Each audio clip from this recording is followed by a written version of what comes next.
Hello beautiful people, so today's video is going to be me showing you my favourite books, reading you the first line, giving you a bit of an overview of what they're about and overall convincing you to read them because these are my all-time favourite books. There's quite a few here, but honestly I could have chosen so many more. Like I could have sat here all day and told you about my favourite books, but these are kind of books that have stayed with me or that I couldn't put down or that I loved the plot or anything like that that just kind of makes me love them.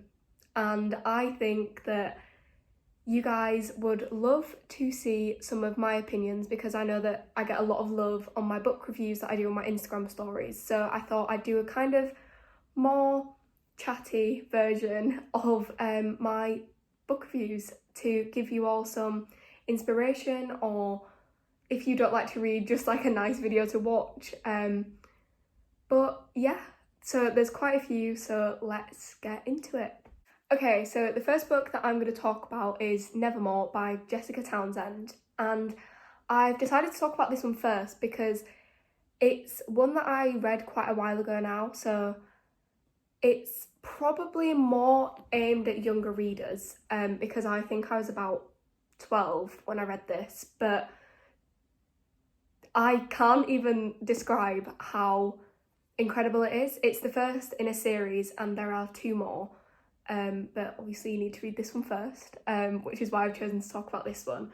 This book is about a girl who thinks that she's cursed and lives her whole life being told she's cursed, that she's a problem, but on her 11th birthday she is taken away by a strange man, which sounds a lot kind of more cryptic than it is. She's taken to a secret city and is asked to take part in some trials to join a secret society school. And if that in itself doesn't intrigue you, then I don't know what does. This book is everything that fantasy lovers can ask for. It's wild and it's very kind of hectic, but it's incredible. So I'm now going to read you the first little paragraph of the prologue. The journalist arrives before the coffin did. They gathered at the gate overnight, and by dawn there were a crowd. By 9 o'clock they were a swarm. It was midday before Crover's Crow made the long walk from his front door to the tall iron rails keeping them at bay. So that's just a little insight into the prologue. Okay, so the next book is Gallant by V.E. Schwab, and I'm not entirely sure what age range this is directed at because I really enjoyed it as a 16-year-old, but I am also a 16-year-old who enjoys books targeted at 12-year-olds and books targeted at much older, so I'm not entirely sure, but I'd basically just go off how you find the description of this book rather than the age. So this book is centered around a girl named Olivia who is an orphan who lives at a home for girls, and she is entirely alone in the world until she receives a letter from her uncle telling her that she's wanted and she's needed and to come and live with him at his house, Gallant. But when she gets there, she realises that the letter is actually years late and that her uncle is now dead. So again, if that isn't intriguing in itself, when I read that, I was sold. I bought this book immediately, and actually this book is a signed copy, which I think is pretty cool. I love having signed copies. But I've loved so many of V. Schwab's books before that when I saw this, I knew I wanted to read it anyway, but then when I read the description, I was immediately drawn in and it lived up to expectation. This book I read in 2 days.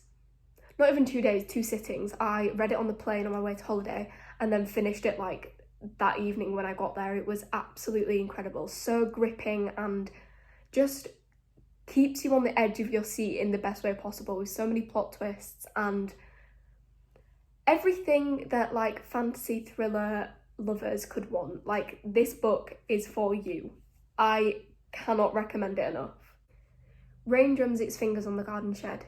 They call it a garden shed, but in truth there is no garden on the grounds of Merrylands, and the shed is barely even that.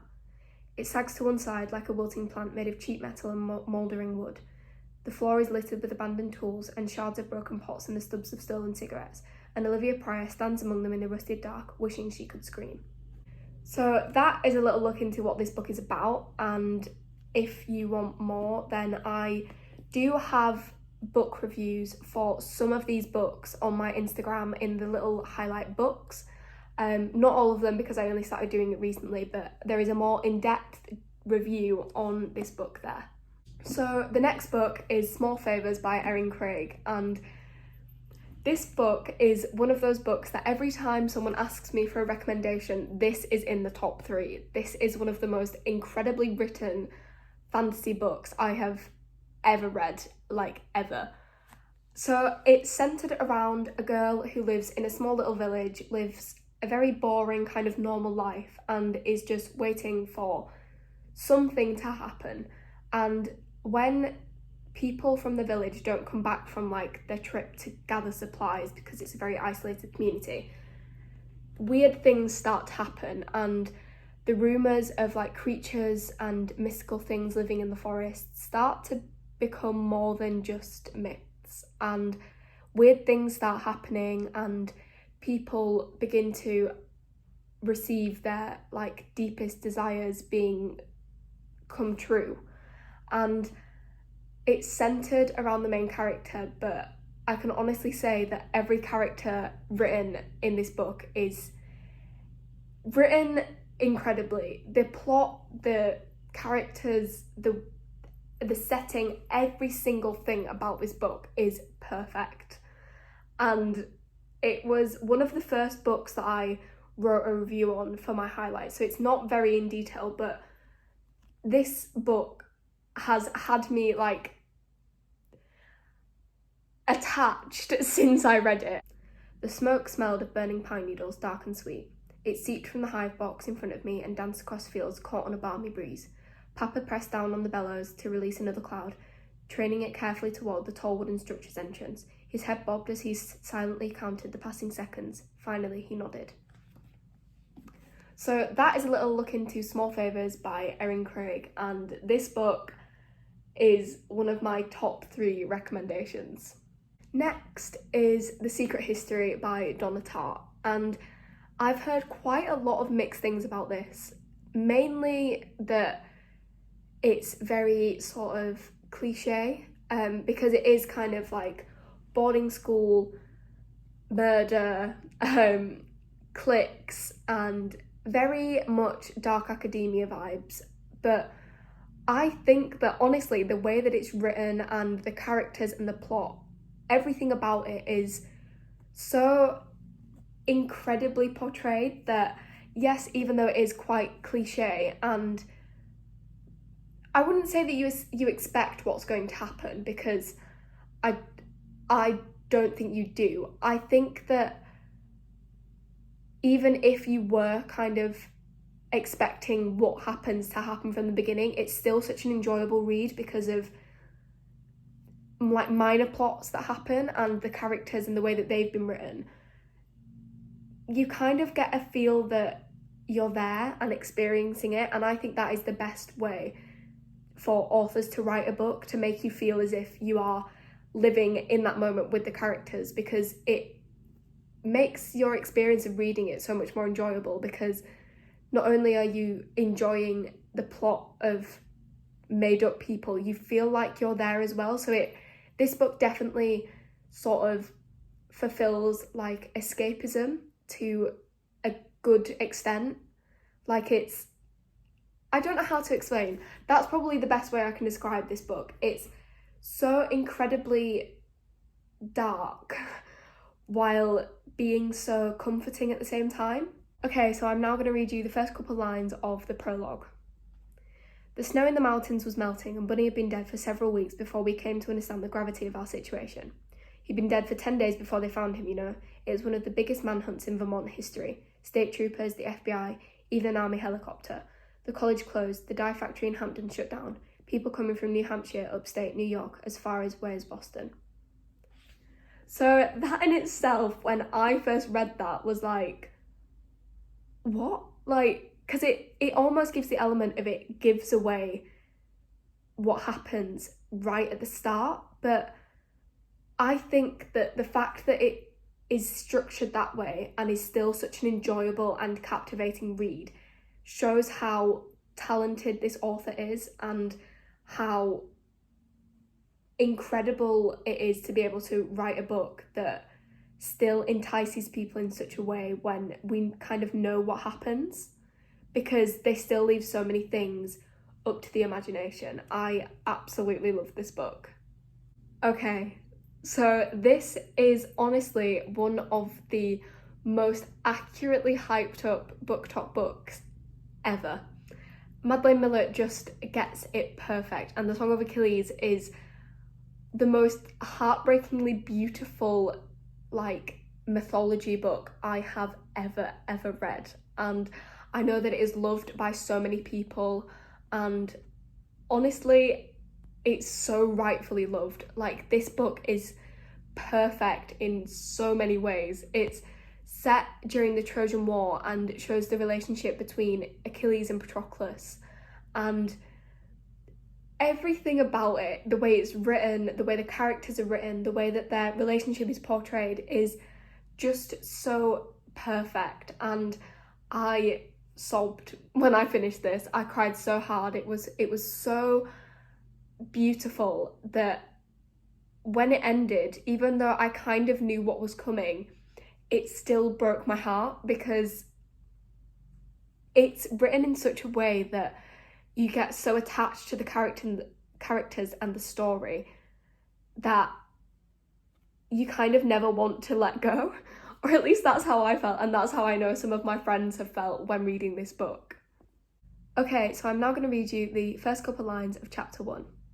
My father was a king and the son of kings. He was a short man, as most of us were, and built like a bull, all shoulders. He married my mother when she was 14 and sworn by the priestess to be fruitful. It was a good match. She was an only child, and her father's fortune would go to her husband. So, as I said, it's set in ancient Greece, and it is based all around mythology and the beautiful relationship between Achilles and Patroclus. This book is everything. No one that I've spoken to has read this and not enjoyed it. So, if anything, if you take anything away from this, read this book. The Seven Husbands of Evelyn Hugo by Taylor Jenkins Reid. This book is a masterpiece.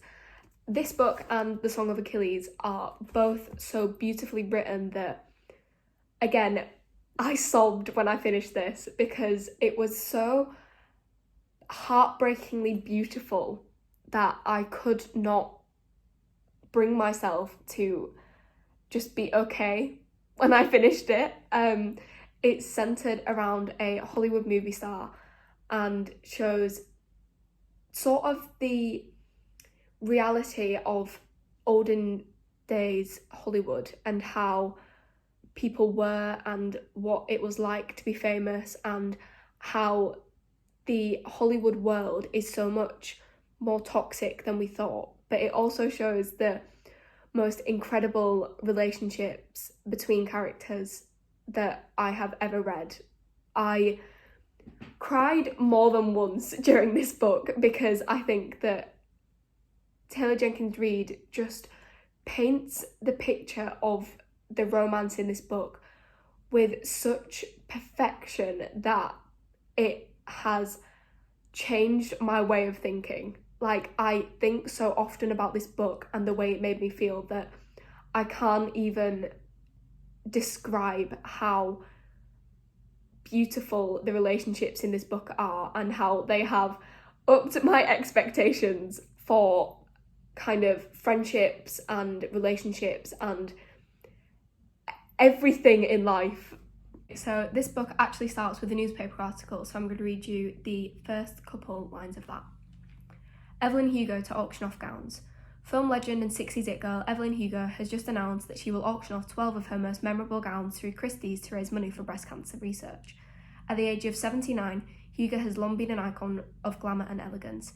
She's known for a personal style both sensual and restrained, and many of Hugo's most famous looks are considered touchstones of the fashion and Hollywood archives. So that's another thing that I find really, really interesting about this book, is that it's put into sort of sections and different parts of Evelyn Hugo's life, and it switches from a present perspective to a past perspective with little newspaper articles like dotted in, and I think that it's such a clever way to show the life story of a character, and it's written so well that you're not confused, because I find that sometimes when switching perspectives it can become confusing, but Taylor Jenkins Reid just gets it perfect, and this book is absolutely everything. I could not recommend it more. So they are some of my all-time favourite books, and I hope you've enjoyed listening to me talk about them, giving you a little insight into some of them and what they are all about. And I hope that this has given you maybe some book recommendations, or maybe an opinion on a book that you have wanted to read but weren't too sure and wanted to get someone's opinion first. And I know that sometimes reading a review can be a little less kind of entertaining than watching a review, which is why I wanted to make this video, and it gives me an excuse to sit and chat about my favourite books and why I love them. So I hope that you've enjoyed this video. If you have, please like and subscribe if you haven't already, and leave any video suggestions in the comments down below, and I'm sure I can give them a go for you. So thank you so much for watching. I hope you've enjoyed. Bye!